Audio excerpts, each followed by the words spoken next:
हम मधुबन निषाद गोरखपुरिया आप लोगन के सादर प्रणाम करतानी। और हम लोग आज मौज मस्ती लेने के लिए, घूमने टहलने के लिए फरिंदा जंगल में हम लोग आए हैं। हमारे साथ बहुत लोग हैं और आप इनका तो जानते हैं, सभी को नमस्कार। बहुत मशहूर गायिका रागिनी विश्वकर्मा जी। और ये रास्ते में मिल गई हैं और परिचय हुआ तो इनके बारे में हम पूछे, हमारे बारे में। तो आज इनसे कहेंगे कि आप भी कुछ सुनाइए और हम भी कुछ सुनाएं। एकदम। तो आइए कुछ सुनाइए, उसके बाद हम भी सुना। पहले आप सुनाइए तब मैं सुनाऊंगी। तो अच्छा ठीक है, आप कर रही हैं तो हम ही सुना दे रहे हैं। पहले आपसे स्टार्ट होगा। जैसे एक हमारा निकला था लाइव जुपिटर से, उसमें खुशबू राज जी गाई हैं, बहुत सारा लोग प्यार दुलार दिए। वो है साया साड़ी रहब ना राजा पहिन के, सूट सलवार ये गोला दीना कीन के, अरे खुली के भुइया लसहर जाता, अरे खुली के भुइया लसहर जाता, तखई सम्हारे में जीवा हमर जर जाता, हई सम्हारे में जीवा हमर जर जाता। तो हम गाए थे कि उसमें बहुत लोग प्यार दुलार दिए। आइल बाड़ू न आइल बाड़ू हाली के नया नया कनिया, आइल बाड़ू हाली के नया नया कनिया, आइल बाड़ू हाली के नया नया कनिया, रीत रिवाज जनी तोड़ा धनिया, हो देखी माई त मामला बिगड़ जाई, हो देखी माई त मामला बिगड़ जाई, आ घर में नया एगो लफड़ा हो बढ़ी जाई, एगो नया एगो लफड़ा हो बढ़ी जाई। बहुत अच्छा लगा। तो ये दर्शक के लिए आप भी थोड़ा सा सुनाइए। मान के चलिए कि आप तो बहुत वायरल हो चुकी हैं और दर्शक भी बहुत अपेक्षा आपसे रखते हैं, तो एक सुनाइए।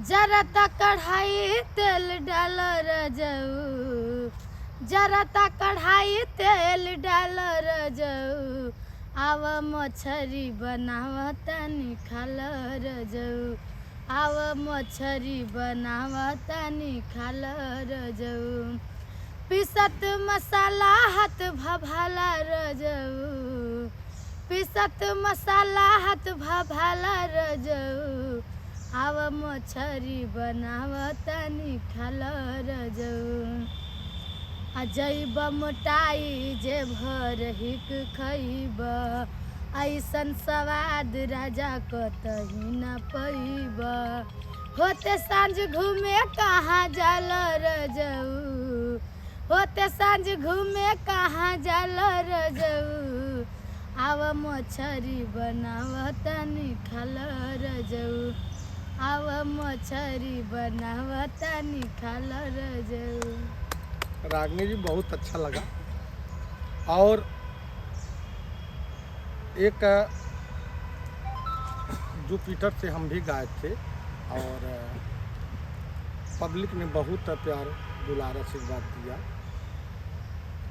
वो है ना ही रोटी अब बनाई, ना ही बेला ना ही लाइब, कई के आइल बानी सुना बीए पास रजऊ, बीए पास रजऊ हो बीए पास रजऊ हो बीए पास रजऊ, कई के आइल बानी सुना बीए पास रजऊ, कई के आइल बानी सुना बीए पास रजऊ, तब मर्दा कहा था रागनी जी कौने भाव में, लेला हाँसू अगराती धैला माथावा पे खाची, लेला हाँसू अगराती धैला माथावा पे खाची, चला संगे संगे काटल जाई घास धनिया, अरे घास धनिया हो, अरे घास धनिया हो, अरे घास धनिया, चला संगे संगे काटल जाई घास धनिया।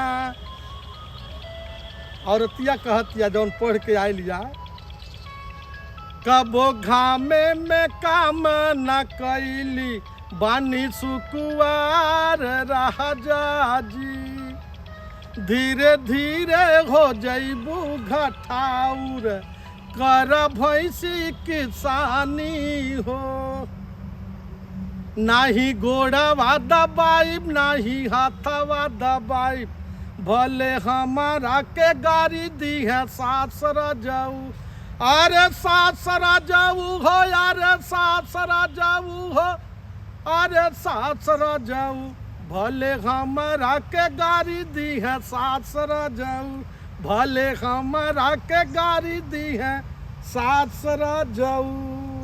बहुत अच्छा। एक और दर्शक के लिए आप, अब न लगाइब कजरा सखी, केहू के सटाइब नाही पजरा सखी, अब न लगाइब कजरा सखी, केहू के सटाइब नाही पजरा सखी, मारत लाइन रजब दरा सखी, पड़ जाता गाल में दोदरा सखी, मारत लाइन रजब दरा सखी, पड़ जाता गाल में दोदरा सखी, जाई सकुलिया तो छेकेला राह में, कहेला कि धसल बाड़ू सावन के निगाह में, जाई सकुलिया तो छेकेला राह में, कहेला कि धसल बाड़ू सावन के निगाह में, लागता कराई कबो झगड़ा सखी, पड़ जाता गाल में दोदरा सखी, मारत लाइन रजब दरा सखी, पड़ जाता गाल में दोदरा सखी। अच्छा, बहुत अच्छा लगा। अच्छा, दर्शक के बीच में और दोदरा शब्द आप बहुत अच्छा कही हैं। और अभी एक गाना हमारा भी लॉन्च हो जाता, वो पब्लिक के बेस पर, तो हम तो अपेक्षा करेंगे कि बहुत जल्द ही चैनल पर जा रहा है। बाकी एक लाइन बोल रहे हैं, मर्दा कहता औरतिया से, भैया हो कि करे ते चकलेट कहाँ से रोज रोज खात है,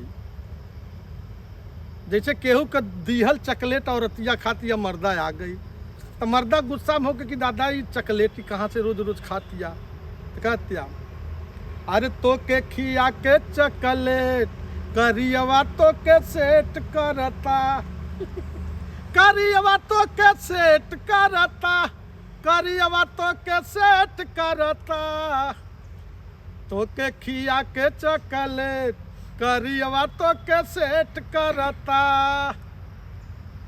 औरतिया कहतिया हमार भतारू अप टू डेट, करियवा हमके सेट का करी, हमार भतार अप टू डेट, करियवा हमके सेट का करी, करियवा हमके सेट का करी, करियवा हमके सेट का करी, हमार भतार अप टू डेट, करियवा हमके सेट का करी। बहुत अच्छा। और आप इस जंगल हरा भरा देख करके आपको कैसा लगा रागिनी बहुत जी? अच्छा लगा और बहुत ज़्यादा खुश हूँ। धरती पे यही लोकेशन अच्छा लगता है। बहुत अच्छा लगा। और भौजी लोग तो लोग आवा लोग देखा लोग यहाँ के लोकेशन कैसन हुआ और कमेंट में बताइए। हमहू आए साथ थे बोलिए लोग तो। और सबसे निवेदन प्रार्थना बा कि आप लोग इसी तरह हम लोग को प्यार दुलार आशीर्वाद दोनों लोग को देते रहिए और बहुत ऊंचाई तक आप लोग पहुंचाएं, यही से आप लोग से निवेदन बा।